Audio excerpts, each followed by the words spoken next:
Langsung saja, di sini saya akan menjelaskan alat reflux beserta fungsinya. Nah, yang pertama itu ada heating.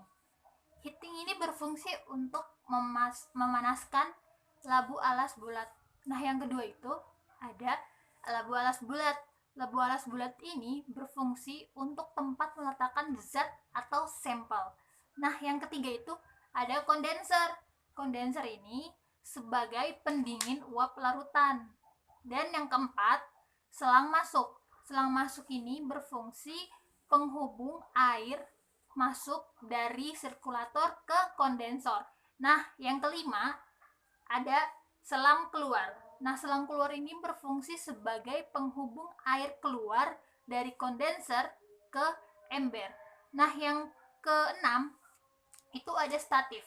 Statif ini berfungsi sebagai penyangga kondenser dan labu alas bulat. Nah, yang terakhir yaitu klem. Klem ini berfungsi sebagai penjepit kondenser dan labu alas bulat. Nah, dalam praktikum biota laut dengan metode reflux, bahan-bahan yang digunakan yaitu satu, bintang laut. Nah, yang kedua itu ada aluminium foil. Nah, yang ketiga etanol, yang keempat kertas saring, kelima kelereng, dan yang keenam itu lap kasar. Nah, prinsip kerja pada rangkaian reflux terjadi 4 proses. Nah, yang pertama itu heating. Proses heating terjadi pada saat feed dipanaskan di labu alas bulat. Nah, yang kedua ada proses evaporating, yaitu proses penguapan. Nah, proses penguapan ini terjadi ketika feed mencapai titik didih dan berubah fase menjadi uap, yang kemudian uap tersebut masuk ke kondenser dalam. Nah, yang ketiga itu ada proses kondensasi, proses pengembunan. Nah, proses ini terjadi di kondensor. Jadi terjadi perbedaan suhu antara kondenser dalam yang berisi uap panas dengan kondenser luar yang berisi air dingin.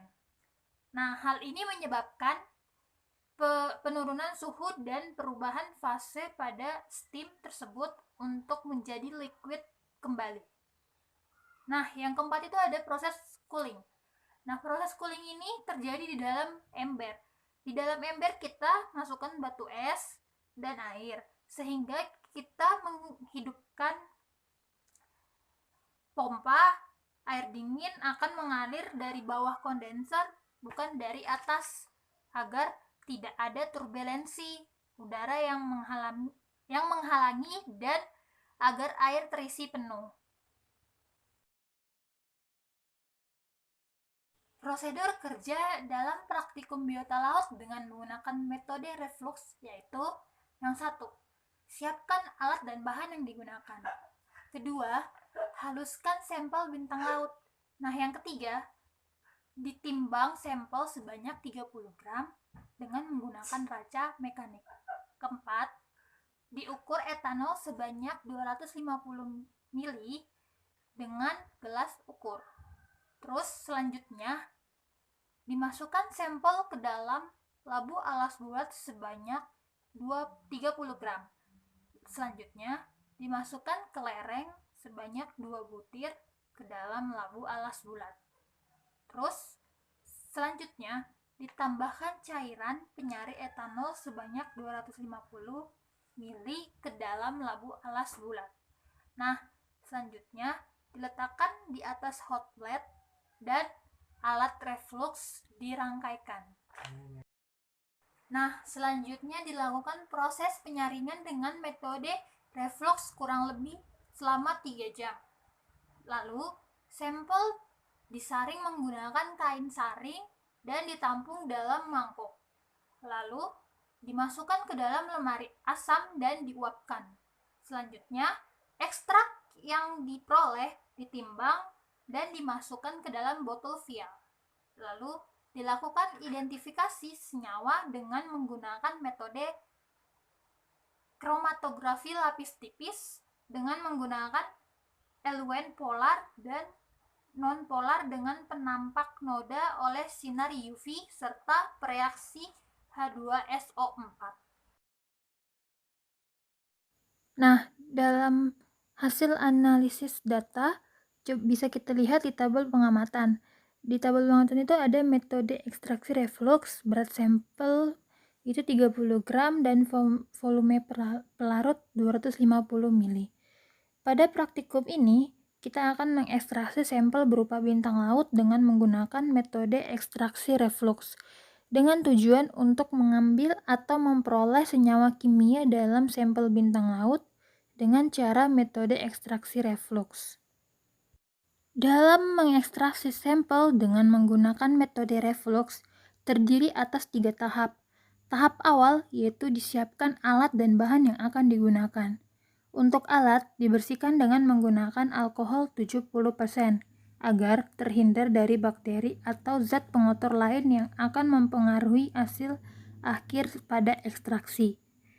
Tahap kedua, Simplicia ditimbang sebanyak 50 gram dengan menggunakan neraca OHAUS dan dimasukkan ke dalam labu alas bulat yang telah terisi etanol 96% sebanyak 250 ml dan batu didi atau kelereng.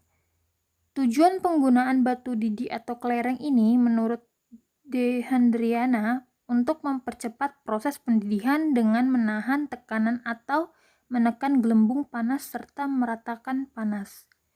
Kemudian, dirangkai alat reflux dengan sesuai.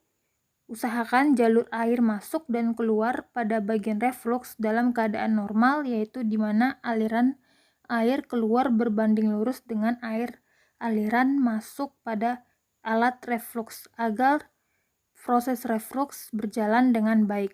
Nah, yang ketiga itu dinyalakan hot plate dengan suhu yang sesuai dan ditunggu sampel terekstraksi sempurna dengan kurun waktu kurang lebih 3 jam atau hingga pelarut turun ke dalam labu alas bulat berwarna jernih.